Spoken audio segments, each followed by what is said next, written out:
രാജ്യമെന്ന് 78ാം സ്വാതന്ത്ര്യദിനം ആഘോഷിക്കുന്നു. സ്വാതന്ത്ര്യത്തിൻ്റെ ഈ ലഹരി നമ്മൾ ആസ്വദിക്കുന്നത് നമുക്ക് മുമ്പുണ്ടായിരുന്ന തലമുറകളുടെ അധ്വാനത്തിൻ്റെ ഫലമാണ്. അവരുടെ ജീവത്യാഗങ്ങൾ, അവരുടെ കഷ്ടപ്പാടുകളാണ് നമ്മളിന്ന് അനുഭവിക്കുന്ന ഈ ഒരു സ്വാതന്ത്ര്യം.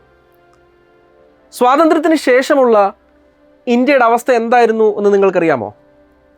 1947 ഓഗസ്റ്റ് 15 ഇന്ത്യക്ക് സ്വാതന്ത്ര്യം ലഭിക്കുമ്പോൾ വളരെ അസ്ഥിരമായ ഒരു അവസ്ഥയിലായിരുന്നു ഇന്ത്യ ഉണ്ടായിരുന്നത്. പ്രധാനമായും വലിയ തരത്തിലുള്ള ലഹളകളും അതേപോലെ മതവിഭാഗങ്ങൾ തമ്മിലുള്ള സ്പർദ്ധകളും നിലനിന്നിരുന്നൊരു കാലം. ആ കാലഘട്ടത്തിലെ ഇന്ത്യയുടെ അവസ്ഥയെപ്പറ്റി നമുക്കൊന്ന് ചിന്തിക്കാം. ധാരാളം നാട്ടുരാജ്യങ്ങൾ വ്യാപിച്ചു കിടക്കുന്ന ഇന്ത്യ മുഴുവൻ. രണ്ടാമത്തെ ഒരു മേഖല എന്ന് പറയുന്നത് ബ്രിട്ടീഷുകാരുടെ നേരിട്ടുള്ള നിയന്ത്രണത്തിലുള്ള കുറച്ച് പ്രദേശങ്ങൾ.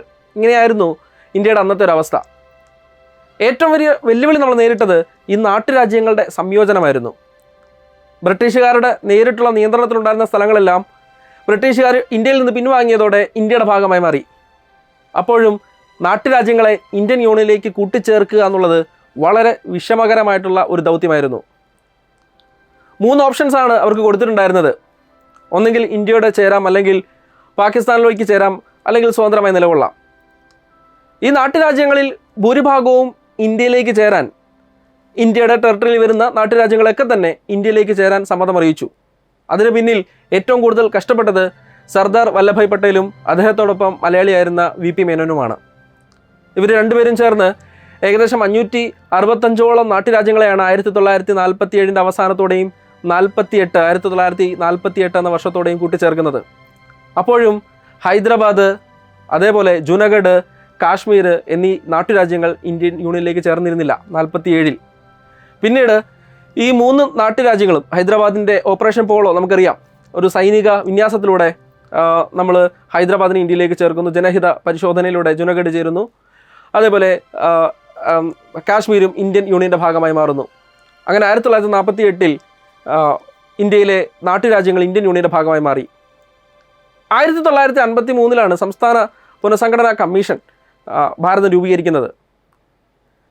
അതായത് ഭാഷാടിസ്ഥാനത്തിൽ സംസ്ഥാനങ്ങൾ രൂപീകരിക്കുക എന്നൊരു ആവശ്യം ആ കാലഘട്ടത്തിൽ ജനങ്ങൾക്കിടയിൽ നിലനിന്നിരുന്നു, സാധാരണക്കാർക്കിടയിൽ നിലനിന്നിരുന്നു.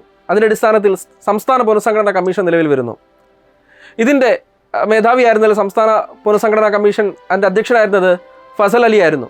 അദ്ദേഹത്തോടൊപ്പം മലയാളിയായ KM പണിക്കറും HN കുൻസറും ഉണ്ടായിരുന്നു. ഇവരെല്ലാം ചേർന്ന് സംസ്ഥാന പുനഃസംഘടനാ കമ്മീഷൻ നേതൃത്വം കൊടുത്തു, സംസ്ഥാനങ്ങളെ രൂപീകരിച്ചു. 1955 അവർ റിപ്പോർട്ട് സമർപ്പിക്കുന്നു. 1956 സംസ്ഥാന പുനഃസംഘടന നിയമം നിലവിൽ വരുന്നു. അതുപ്രകാരം 14 സംസ്ഥാനങ്ങളും 6 കേന്ദ്ര ഭരണപ്രദേശങ്ങളുമായിരുന്നു ഇന്ത്യയിൽ ഉണ്ടായിരുന്നത്. നമുക്കറിയാം, ഇന്ത്യയിൽ ആദ്യമായി രൂപപ്പെട്ട സംസ്ഥാനം, ഭാഷാടിസ്ഥാനത്തിൽ ആദ്യമായി രൂപപ്പെട്ട സംസ്ഥാനം ആന്ധ്രാപ്രദേശാണ് 1953. പിന്നീട് ധാരാളം സംസ്ഥാനങ്ങൾ രൂപപ്പെട്ടു വന്നുകൊണ്ടേയിരുന്നു. 1956 കേരളം എന്ന സംസ്ഥാനം രൂപപ്പെട്ടു.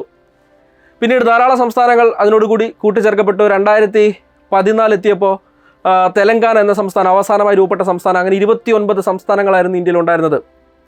അതിൽ ജമ്മു കാശ്മീർ എന്ന സംസ്ഥാനം 2019 എന്തായി മാറുന്നു? കേന്ദ്രഭരണ പ്രദേശങ്ങളായി മാറുന്നു. അങ്ങനെ 2 കേന്ദ്രഭരണ പ്രദേശങ്ങൾ ഉണ്ടാവുന്നു. ജമ്മു കാശ്മീർ സംസ്ഥാന പദവി നഷ്ടപ്പെടുന്നു. 29 എണ്ണത്തിൽ നിന്ന് നമ്മൾ 28 എന്ന എണ്ണത്തിലേക്ക് എത്തുന്നു സംസ്ഥാനങ്ങളുടെ. അപ്പോഴത്തേക്കും കേന്ദ്രഭരണ പ്രദേശങ്ങൾ ഇന്ത്യയിൽ 8 എണ്ണമായി മാറുന്നു.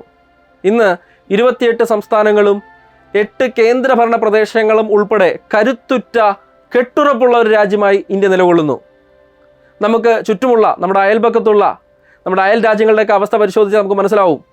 സാമ്പത്തികമായി, പൊളിറ്റിക്കലി, രാഷ്ട്രീയപരമായിട്ടുള്ള ഒരു അസ്ഥിരത നേരിട്ടുകൊണ്ടിരിക്കുന്ന കാലഘട്ടമാണ് നമുക്ക് ചുറ്റുമുള്ളവർക്കെല്ലാം തന്നെ. ആ ഒരു കാലഘട്ടത്തിലും ഇന്ത്യ എന്ന് പറയുന്ന രാജ്യം ഏറ്റവും ശ്രദ്ധയോടെ ലോകം വീക്ഷിക്കുന്ന ഒരു രാജ്യം, സാമ്പത്തികപരമായി മുന്നേറിക്കൊണ്ടിരിക്കുന്ന രാജ്യം അല്ലേ? നമ്മുടെ രാജ്യത്തിൻ്റെ ഐശ്വര്യത്തിന്, അഭിവൃദ്ധിക്ക് വേണ്ടി ഇന്നും പ്രയത്നിച്ചുകൊണ്ടിരിക്കുന്ന, നമുക്ക് വേണ്ടി അധ്വാനിക്കുന്ന രാഷ്ട്ര നേതാക്കൾ. ഇന്ത്യ എന്ന ആ വികാരം, നമ്മളെല്ലാം സഹോദരി സഹോദരന്മാരാണ് എന്നുള്ള ഒരു വികാരം നെഞ്ചിലേറ്റുന്ന ഒരു കൂട്ടം മനുഷ്യരുടെ നാട്. അങ്ങനെ എല്ലാ തരത്തിലും അഭിവൃദ്ധിയുടെ, ഐശ്വര്യത്തിൻ്റെ അവസ്ഥയിലേക്ക് നീങ്ങിക്കൊണ്ടിരിക്കുന്ന നമ്മുടെ രാജ്യത്തെ ഓർത്ത് ഈ ദിവസം നമുക്ക് സന്തോഷിക്കാം, ഈ ദിവസം നമുക്ക് അഭിമാനിക്കാം.